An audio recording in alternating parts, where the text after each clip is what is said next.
ஆண்டவராகிய இயேசு கிறிஸ்துவின் நாமத்தில் உங்களுக்கு வாழ்த்துக்கள். எல்லாரும் எப்படி இருக்கீங்க? சுகமா இருக்கீங்களா? சந்தோஷமா இருக்கீங்களா? இந்த நாளிலும் ஆண்டவர் கொடுக்கிற ஆசீர்வாதமான வார்த்தை 1 பேதுரு 5ஆம் அதிகாரம் 4ஆம் வசனம். 1 Peter chapter 5 verse 4. அப்படி செய்தால் பிரதான மேய்ப்பர் வெளிப்படும் போது மகிமையுள்ள வாடாத கிரீடத்தை பெறுவீர்கள். அருமையான தேவனுடைய பிள்ளைகளே, தேவனுடைய ஊழியத்தை செய்கிற உங்களுக்கும் எனக்கும் மகிமையுள்ள வாடாத ஒரு கிரீடம் இருக்கிறது. அந்த கிரீடத்தை நாம் பெற வேண்டும் என்றால் நாம் என்ன செய்ய வேண்டும் என்று மேலே உள்ள வசனங்களில் பார்க்கிறோம். Dear children of God, we have a glorious crown which will not fade at any cost. Because we are serving our Lord God. We are tending the sheep that the Lord has provided for us to take care. We are shepherds of God to take care of the sheep of God. The word of God says, not by grudgingly, but willingly. கட்டாயமாய் அல்ல, மனப்பூர்வமாக மேய்க்க வேண்டும். கட்டாயமாக அல்ல. There are people, they are working for salaries. They are working for profits. They are working for money. But the Lord God says, you need to tend the sheep willingly. You need to take care of them with the same mind of Christ. ஆண்டவராகிய இயேசு கிறிஸ்துவின் சிந்தையோடு கூட அந்த ஆடுகளை நாம் மேய்க்க வேண்டும். ஆண்டவருடைய வார்த்தை சொல்கிறது, நல்ல மேய்ப்பன் தன் ஆடுகளுக்காக ஜீவனையும் கொடுக்கிறான்.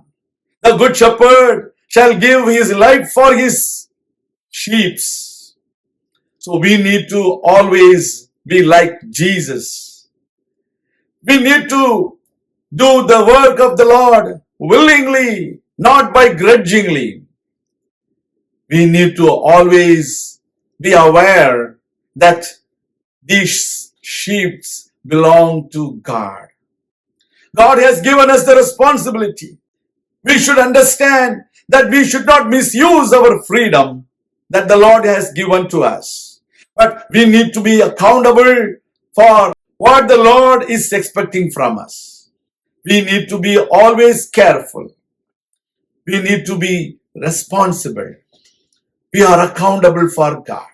அருமையான தேவனுடைய பிள்ளைகளே, கட்டாயமாக அல்ல, மனப்பூர்வமாக, அவலட்சணமான ஆதாயத்திற்காக அல்ல, உற்சாக மனதோடு கூட நாம் இந்த மந்தையை மேய்க்க வேண்டும் என்று ஆண்டவர் சொல்லுகிறார். நம்முடைய சுதந்திரத்தை இருமாப்பாய் அல்ல, நாம் ஆண்டவருடைய பிள்ளைகளை உற்சாகத்தோடும் தைரியத்தோடும் நடத்த வேண்டும்.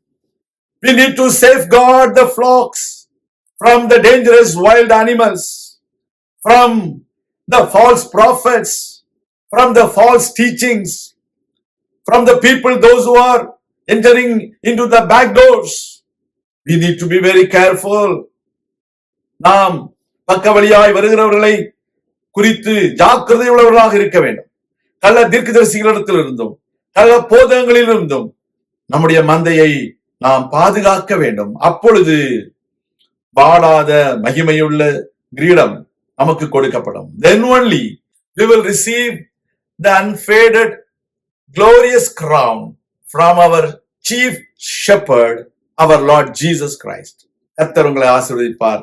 நாம் ஜெபிக்கலாம். எங்கள் அருமையின் பரலோக பிதாவே, இந்த அருமையான வேளையில நீர் எங்களை மந்தைக்கு கண்காணிகளாக வைத்திருக்கிறீர், எங்களை மாதிரிகளாக வைத்திருக்கிறீர்.